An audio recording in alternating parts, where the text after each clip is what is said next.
வந்துச்சு தானே, தூக்குறதுக்கு என்ன இப்போ?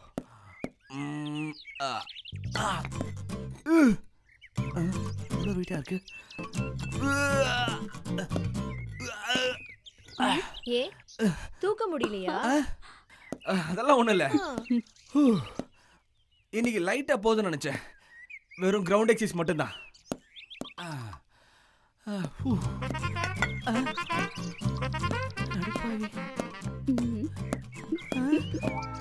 பேயோட வேலையாக தான் இருக்கும். இவளுங்க முன்னாடி நம்மளை அசிங்கப்பட்டுடுச்சே. ஒன்னா பட மாட்டேன் தம்பி.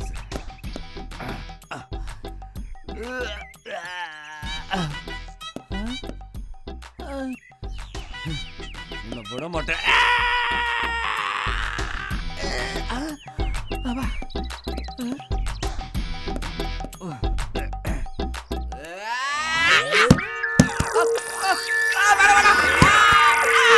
மறுபடியும் பேக் டு பேக்கா?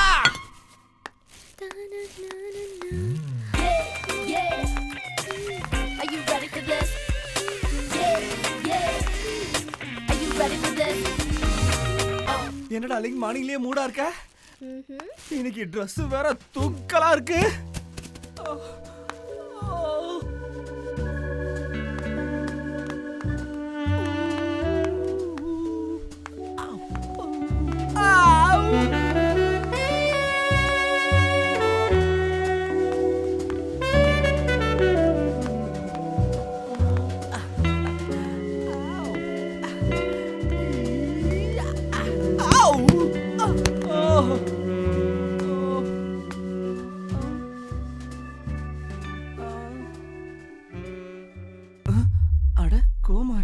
இது பேயோட வேலை தான்.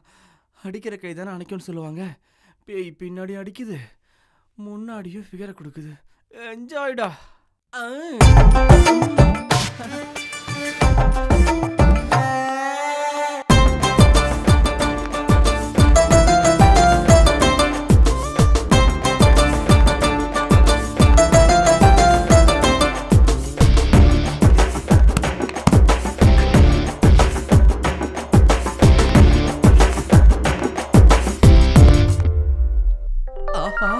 ரம்யா ராவு கரும்புல இருந்து எடுத்தா என்ன, பதனில இருந்து எடுத்தா என்ன, நமக்கு தேவை வெள்ளம் தானே. என்ஜாய்டா ரவி.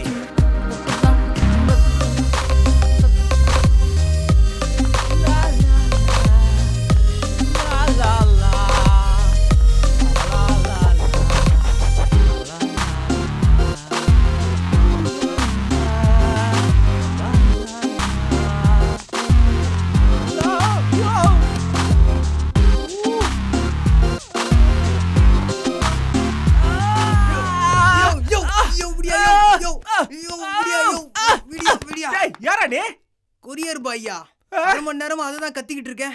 சொப்புனான்ற, கோமாரின்ற, சோமாரின்ற, போயா முள்ள மாதிரி. யாரு உன் லெட்டர்? மனுஷனா தம்பி வெளில போய் சொல்ற பாரு, அசிங்கமாட போதே. மனுஷராயா நீ? நான் நல்ல குடும்பத்துல பிறந்தவையா, போஸ்ட் கொடுக்க வந்த என்ன இப்படி வேஸ்ட் பண்ணிட்டியா? போயா. அட கடவுளை, இவனை போயா குஜால் பண்ணிட்டோம். ஓகே மேடம் மிஸ் பண்ணிட்டு தான் இருக்காங்க. எப்ப பார்த்தாலும் மிஸ் பண்ணிட்டு இருக்கீங்க மேடம்.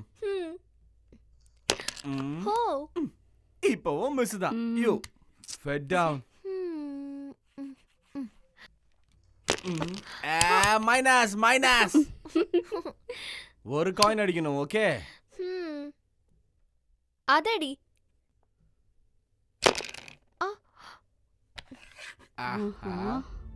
இப்ப பார்.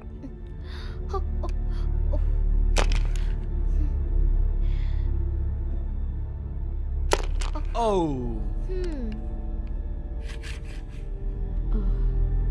ரவி, சொல்லுங்க மேடம்.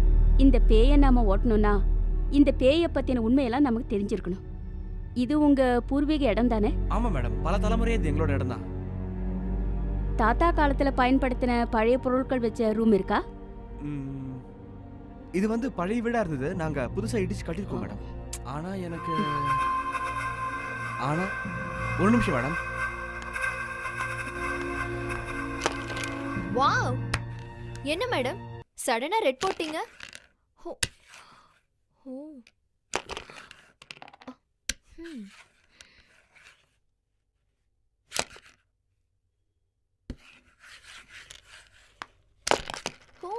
மேடம், இந்த வீட்டுக்கு வந்த புதுசுல எங்க வீட்டு வேலைக்காரன் கொடுத்த புக் இது. ஓ, இதுல ஏதோ கதை அது இதுன்னு போட்டிருக்கு. நான் படிச்சது இல்லை, ஆனா ஒரு பழைய புக் இது. உங்களுக்கு ஏதாவது யூஸ்ஃபுல்லா இருக்குமான்னு பாருங்களேன். லிங்கராஜா கதை. என் பேர் சண்முகம், ஜமீன்தாரோட சமையல்காரன். லிங்கராஜாவை பற்றி எழுதுறது என்னன்னா,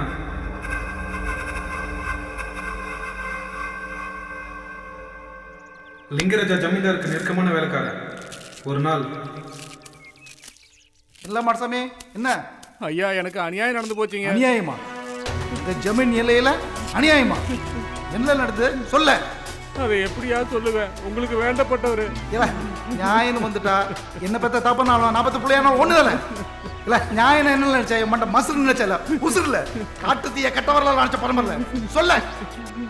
லிங்கராஜா இல்ல அவனுக்கு நல்ல எவ்வளவுக்கு ஏ அவன் தான் என் குடும்பத்தையே என்ன சொல்ற? என்ன என்ன சொல்ற? அது என்னன்னா என்ன இல்லே, செத்த நேரம் பொறு. என் பொஞ்சாதி நண்டு தசை கொண்டு வர சொல்லிருக்கேன். அதை குடிச்சா சளி இருமல்லாம் போயிரும்ல. இதோ அவளே வந்துட்டா. என்னனே சளி பிடிச்சிருக்கா? ஆமாம்மா, நேற்று இரவு ஃபுல்லாக பனியில் காவ காத்தல, அதான் சளி பிடிச்சிக்கிடுச்சுமா. சரிண்ணே, கவலைப்படாத. நடு ரசம் குடிச்சா சரியாயிடும். போதுமா? உனக்கு நீ ஏன் மொத்தமா குடியில? உனக்கு தான் உடம்பு சரியில்லை. ம்,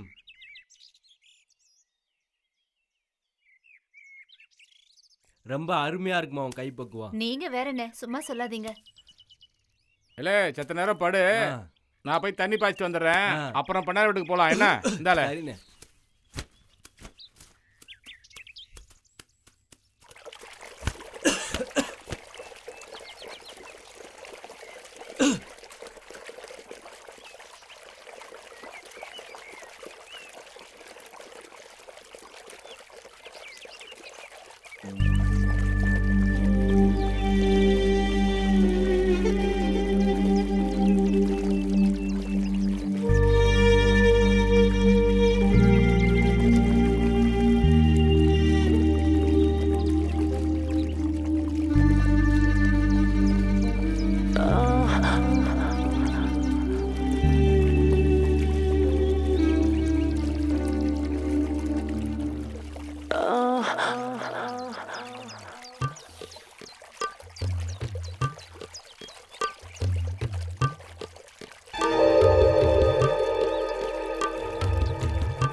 ஐயா, அண்ணா அண்ணான்னு அன்பா கூப்பிட்டவளை அசிங்கப்படுத்திட்டான் ஐயா. அவமானம் தாங்க முடியாம பொஞ்சாதி தூக்கு மாட்டிட்டா ஐயா. என் குடும்பமே சீரழிஞ்சு போச்சுங்க ஐயா. தெரியாம நடந்துருச்சுங்கய்யா. ஐயா, நேற்று நண்டு ரசம் சாப்பிட்டு உணர்ச்சி வசப்பட்டு தெரியாம தப்பு பண்ணிட்டேங்கய்யா. ஐயா மன்னிச்சுக்குங்கய்யா. இல்ல ஐயா மன்னிக்க கூட மன்னிச்சுக்குங்க. தப்பால பண்ணிருக்க. தாரத்துக்கும் தங்கச்சிக்கும் வித்தியாசம் தெரியாம தரக்கட்ட வேலை பண்ணி எவன் அவன் புடிங்கல. ஐயா ஐயா பாதாள அறையில அடைக்கல. ஐயா நண்டு ரசம் மட்டும் அவனுக்கு கொடுங்கல. ஐயா, எந்த வரியில ஐயா, தப்பு ஐயா, பண்ணனோ ஐயா, அதே வரியில ஐயா, சாவட்டுங்க. ஐயா, ஐயா, கொடுவாங்க. ஐயா, இனிமேல் எதுவும் பண்ண இனிமே தப்பு பண்ற ஒவ்வொருத்தரும் இதான் அவளை தாண்டன. ஐயா, என்னை மன்னிச்சுக்கங்கய்யா. ஐயா விட்டுருங்கய்யா. ஐயா ஐயா ஐயா விட்டுருங்கய்யா. இழுத்துட்டு ஐயா, போங்க. என்னை மன்னிச்சுக்கங்கய்யா. ஐயா விட்டுருங்கய்யா. ஏதோ தெரியாம இவனை பண்ணிட்டேங்கய்யா. பார்த்தாவது ஐயா, இனிமே தப்பு இனிமேல் பண்ற எதுவும் ஒவ்வொருத்தரும் பண்ண திருந்தணும்ல. மாட்டேன். இதெல்லாம் ஜமீன் தீர்ப்பு. இந்த தீர்ப்புக்கு அப்புறம் லிங்கராஜாவை பாதாள அறையில் அடைச்சிட்டாங்க. அவனுக்கு தினமும் நண்டு ரசம் மட்டும் நான் தான் கொடுத்தேன். அவன் தனிமையில் ரொம்ப வெறி பிடிச்சி நான் செத்தாலும் ஆவியா வந்து பழி வாங்கவன்னு கத்திக்கிட்டே இருந்தான். சிறையில் அடைச்ச 50வது நாள் லிங்கராஜா செத்துட்டான். அடுத்த 10வது நாள் ஜமீன்தாரே இறந்துட்டாரு. ஜமீன்தார் வாரிசு யாரும் அப்புறம் இங்கே வரல. பிற்காலத்தில் வந்தாங்கன்னா லிங்கராஜ் ஆவியால் ஏதாவது பிரச்சனை வந்தால் அவங்க தெரிஞ்சுக்கிறதுக்காக இதை நான் எழுதியிருக்கேன்.